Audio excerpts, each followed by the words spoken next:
Now to an update on something Multnomah County first responders have been waiting for a long time.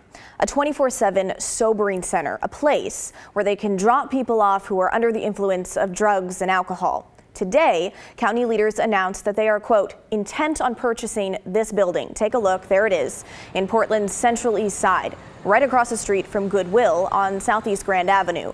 When I was there just a few hours ago, I saw parts of the building empty with for lease signs, one advertising it as a dance and music studio, much different than a sobering center.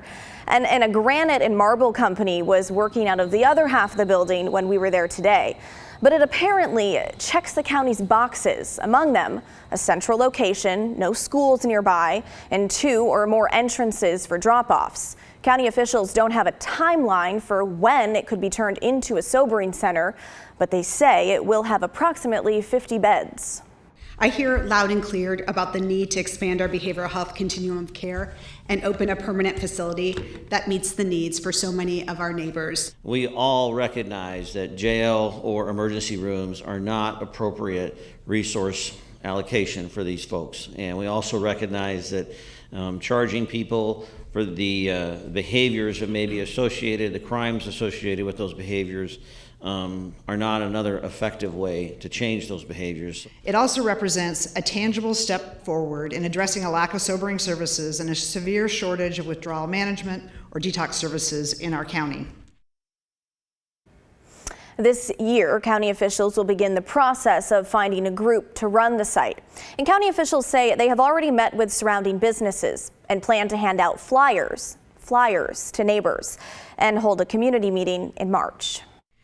I want the community to know that we value and prioritize their input, and we want you to be a partner with us in making this a successful program for our community. I also plan to be very engaged in our Good Neighbor Agreement and work collaboratively with the neighborhood so that we are good neighbors and people are proud to support the facility and the change that it will make in the lives of people in our community. Now, this building on Grand Avenue, again, the one the county is intent on buying for its sobering center, is not far from the county's deflection center on Southeast Sandy Boulevard. 13 temporary sobering beds will be added to the deflection center this spring. And then once the sobering center opens, potentially in 2026 is what I was hearing today, the plan is to bring deflection to that building as well, a sort of sobering and deflection combo, if you will, and closing the current deflection center on Sandy.